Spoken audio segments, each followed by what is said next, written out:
Selain cerita tentang Nyai Dasima dari tanah Betawi, juga pernah terdengar cerita tentang Vince the Phoenix. Cerita keduanya berjarak sekitar 100 tahun. Keduanya sama-sama korban pembunuhan. Kisah Nyai Dasima yang terjadi sekitar tahun 1813 tentu sudah tidak asing bagi sebagian khalayak. Kecantikan Dasima, gadis asal dusun Kuripan Bogor ini, bolehlah dipadankan dengan kecantikan Cleopatra, sosok cantik dalam mitologi Yunani. Setidaknya, begitulah menurut pandangan Edward William tentang sosok Dasima. Edward William adalah salah satu orang kepercayaan Sir Thomas Stamford Bingley Raffles, Gubernur Letnan Hindia Belanda ke-39, periode 1811 hingga 11 Maret 1816. Dengan upaya yang gigih, Edward berhasil menjadikan Dasima sebagai gundiknya. Pasangan Edward Dasima pada awalnya menetap di Curug, Tangerang, kemudian pindah ke Pejambon, Batavia. Dari hubungan itu, mereka dikaruniai anak bernama Nancy. Kecantikan dan pesona Dasima sangat kuat menggetarkan hati setiap laki-laki yang melihatnya. Apalagi, Dasima pun dimanjakan dengan kekayaan yang melimpah oleh suaminya. Salah satu laki-laki yang tergoda adalah sosok bernama Samiun, si tukang sado. Samiun punya paman seorang tentara dengan jabatan Komandan Onder Distrik Gambir, sehingga terbuka peluang bagi Samiun menjadi lebih dekat dengan Dasima. Samiun dan istrinya bersepakat untuk menggait Dasima demi menguras hartanya. Cara yang ditempuh Samiun adalah dengan memanfaatkan jasa dukun, sehingga Dasima bertekuk lutut kepada Samiun, meninggalkan Edward dan segala kemewahan yang menyertainya. Akhirnya, Dasima bisa dipersunting Samiun, tinggal serumah bersama Hayati, istri pertama Samiun. Saat menikah dengan Samiun, bersama Dasima ada harta senilai 6.000 gulden yang dibawanya. Ketika harta Dasima habis terkuras dan Dasima pun menjadi beban kehidupan, digagas rencana eliminasi. Bang Puase, jawara Kuetang pun dimanfaatkan jasanya. Suatu malam, Samiun mengajak Dasima menghadiri pertunjukan seni bertutur tukang cerite di Ketapang, sekitar sawah besar, kini di sekitar jalan Gajah Mada.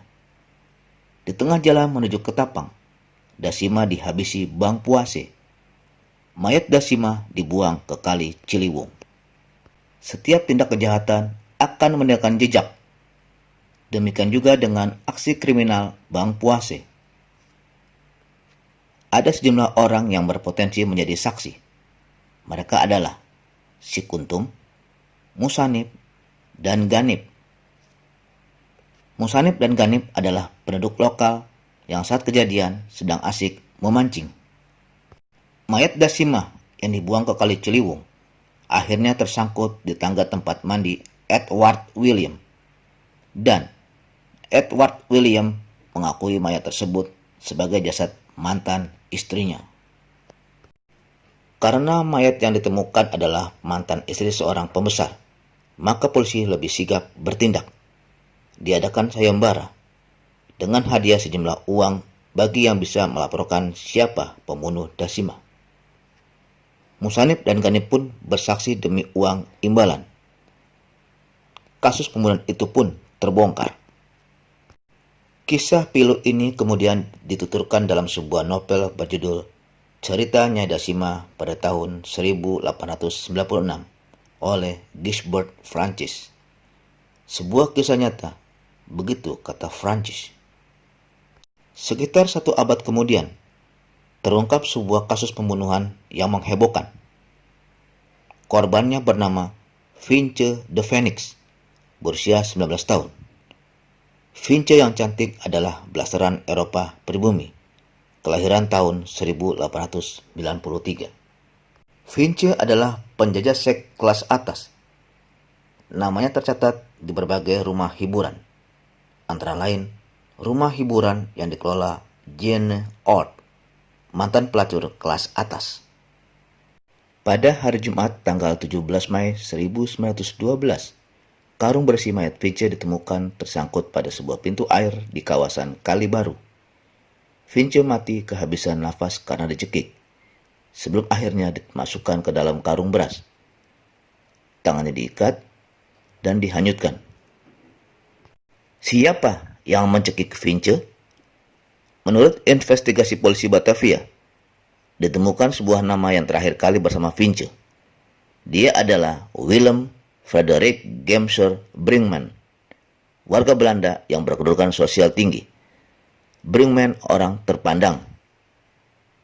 Meski dengan sekuat tenaga menyangkal, Brinkman tetap digelandang ke Raad van Justice pengadilan untuk mempertanggungjawabkan perbuatannya.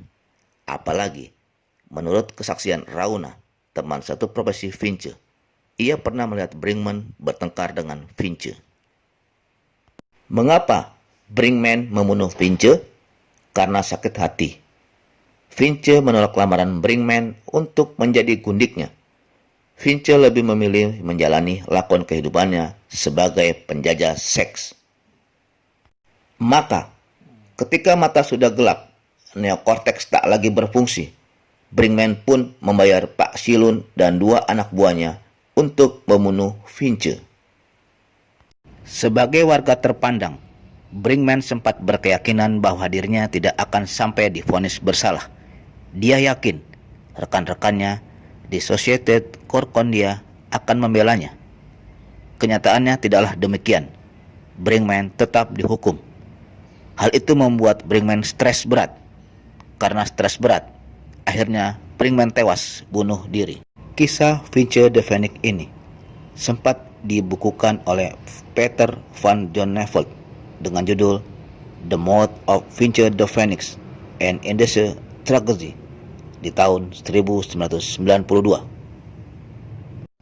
Jauh sebelum itu, kisah tragis Finche sudah ditulis oleh sejumlah penulis kita, antara lain oleh Tan Boom Kien pada tahun 1915 dengan judul Finche de Phoenix atau Jadi Korban dari Cemburuan. Para penulis kisah Finche menyatakan bahwa kisah tersebut merupakan suatu kejadian yang betul terjadi di tanah Betawi. Namun, kisah Finche de Phoenix, sang penjajah seks kelas atas ini, kalah populer dari kisah Nyai Dasima.